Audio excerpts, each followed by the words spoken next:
Good afternoon and welcome, Bulldog fans, to Bulldog Football 2024. I'm your host for In the Red Zone, Richie Cottrell, here with head football coach of the Navarre Bulldogs, head coach Ryan Taylor. Coach, welcome back. Good to see you again. Good to see you. Just like we talked about before, seems like just yesterday we finished our last episode, but now we're kicking it all back up again. Right back at it. Let's go. All right, today's game is the first conference game for the Bulldogs and their first home game. The Bulldogs started the season Saturday, August 31st in Garden City, Kansas against the Garden City Broncbusters. At the time of the game, the Bulldogs were ranked 13th nationally. Garden City was ranked 9th nationally.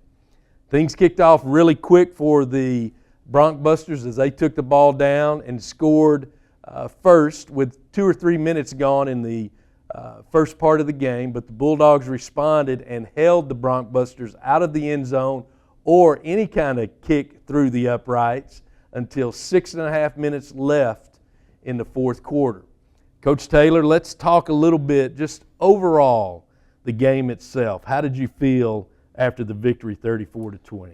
Well, I'm glad we got the victory, and that's always important, especially starting off 1-0 on the road, up in Garden City, Kansas. It was a heck of a road trip for us. I was proud of the guys on how they handled that. I thought it was a good road trip. It was good to see kind of who we were so we can go into the bye week and get ready for this conference slate, to kind of form an identity of who our football team is. But I thought it was really good. I thought it was good in all three phases. I thought defensively we got challenged early on the first drive of the game. Mm-hmm. They responded, they adjusted, and they really pitched a shutout until 6 minutes left in the game.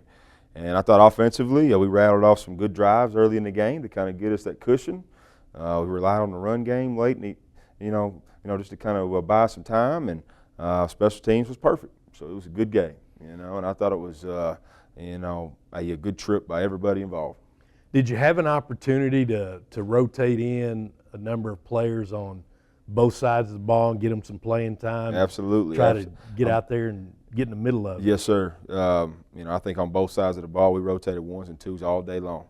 We had some backups that played early in the first quarter. Just because it's week one and the elements, or it was a little warmer day, and we don't want that. The muscle cramps to start in, because once they start, they don't stop. So we had to rotate a lot of guys in. It'll be, a similar game plan approach this week too. So that's good. That's good to know. Some of the stat leaders for the Bulldogs after the game there in Garden City. Our leading passer was quarterback Ryan Shackleton. He had 220 yards passing. Our leading rusher was running back Clay Thevenin. He had 60 yards. Rushing, and then at wide receiver, our leading receiver was Tim Burns with 153 yards receiving and 3 touchdowns. Coach, let's talk a little bit about those big play guys on the offensive side of the ball. Like I said, offensively, we rattled off 3 or 4 possessions in a row where we went down and got points, and we ended every possession with a kick like we like to do. Tim Burns, he's made the switch from corner to wide receiver this year. Really done a great job as a slot receiver for us. He adds a dynamic a weapon down the field. He can run really well. But I thought the whole receiving corps plays well. There's a lot of guys that contributed. Ryan came in. He didn't start the game. Mason Shore started the game, and we rotated both quarterbacks in pretty much the entire game. Both of them had passing touchdowns. Ryan had some bigger plays, and Ryan will start this game coming forward. But Mason's still going to be a guy that's going to play significantly as well, because they both earned that right. So okay. Defensively, here are stat leaders, tackle leaders that we'll mention at linebacker. Kamari Butts led the team with 8 tackles. One of those was a tackle for a loss. Defensive back Caleb Miles had 7 tackles. Linebacker Aubrey Smith had 7 tackles. And then at outside linebacker, Moses Matabuke had 4 tackles. He had 1.5 tackles for a loss, 1 sack, and a forced fumble. Sounds like Moses had a nice little game put together there. Moses did play well. He's one of our true freshmen that are playing significantly, and he's playing at a very high level. He keeps getting better. And he's a big, long guy at outside linebacker, plays the game the right way. But he was very productive. I thought another guy that you didn't mention was Tarian Crawford. He's one of our defensive linemen. He had an interception return. Hey. Tipped the ball up, made a big play. He intercepted the ball. He intercepted his own tip, ran a couple yards. Then he got a little 15-yard penalty after. We ain't going to talk about that. But I thought that was a really big play in the game, though. I mean, that swayed some more momentum, and we went down and got more points. Like you said, I think Kamari Butts led our team in tackles, him and Aubrey Smith. Kamari has really he's done a great job getting better as well.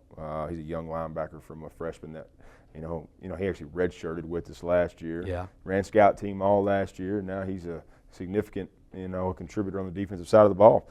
And I thought he played well. I thought Caleb Miles played well. The whole secondary, there really wasn't any passes down the field.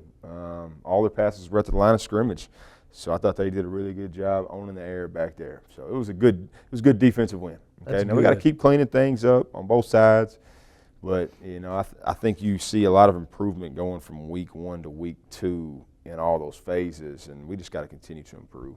It says a lot about a player coming to junior college, getting redshirted, knowing that I'm good enough to play, but then not having that opportunity and just working through it and sticking with it, and then coming up big. So that's that's kudos to him. That's huge, especially in today's world. They need things right now. It is, man. He's done a great job with the process of it all. That's good. That's good to hear. He's going to be a good one. All right, so let's talk about today's game. It's our first conference game and our first home game against the Norsemen of NEO. So, Coach, just give us an overall view of what we're going to see from NEO. Well, just a little bit about NEO. They've had some great alumni play there. I think guys like Jeremy Shockey played there. They've had some other really quality players play there, but that's the first one that comes to my mind. They're the only junior college in Oklahoma, so Oklahoma's got really good high school football. I tell that to everybody, and I think with them having their own state to themselves, that's big. And they have their out-of-state rule as well, so they got guys from all over, but they have a lot of good quality players from the state of Oklahoma. I thought Coach Christop's done a really good job with that since he's been there. And he does a heck of a job. He's a defensive-minded coach. He calls it defense. So they're always going to be tough on that side. We have to do a good job maintaining a balance of our possession and our field position and winning that. That has to be checked off at the end of the game. And of course, the turnover ratio, we got to be on the plus on that if we want a chance to be successful. They have some really good players, though. They have a quarterback who's won a lot of games in high school. He's a really quality football player. He manages the game very well. He's tough. He runs the ball. Their running back's a really good player. He's tough as well. They're going to try to run the ball on us, and we got to stop the run, and we got to be able to have balance on offense. So, I think if we do those things and win the field position game on special teams, man, I think it'll be nice. I think it'll be a good afternoon of football. So. All right, so now that brings me to the current standings of the Southwest Junior College Football Conference. We have 4 teams tied in first place. Each team has 1 win and no losses. Navarro, who is ranked number 7 in the nation, is a part of that group. You've got Blinn. You've got number 4 in the nation, Kilgore, and you've got number 6 in the nation, Trinity Valley.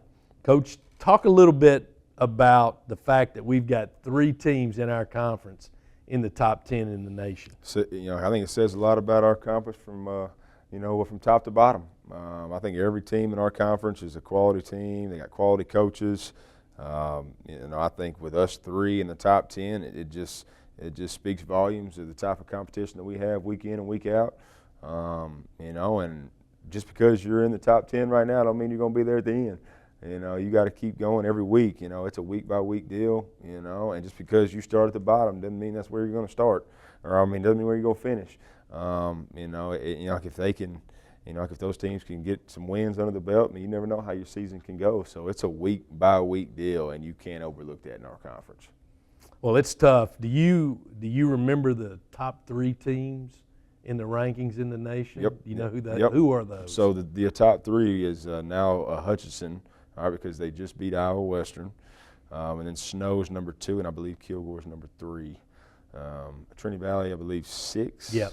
And then we're right behind them. We're right so behind them. It's going to be a race to the finish, man. Sure is. It's 1 week at a time. That's right. in one of the toughest conferences, if not the toughest conference in junior college football. Junior college football is tough enough. Yeah. It's a tough It doesn't league. get the respect that it should. No, it doesn't. You are so right. Yeah. All right, so let's finish out the conference standings. New Mexico Military and NEO are both tied at 1 win and 1 loss apiece.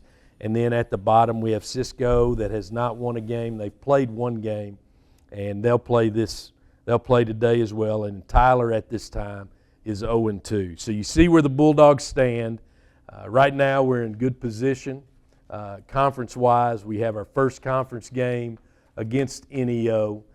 If you don't have a chance to come out to the Community National Bank and Trust Stadium at Tiger Field to watch the Bulldogs play the Norsemen from Miami, Oklahoma, stay tuned here on this Bulldog streaming channel to watch a good football game. And you'll be proud of what you see out there on the field because of what Coach Taylor and his staff have done preparing their team to be ready to play NEO in their first conference game. So on behalf of myself, Coach Taylor, Jonathan Seaton Esquire, who is our production, sound, video, you name it, he is it. On behalf of all of us, thank you for joining us. Enjoy the game. Go Bulldogs.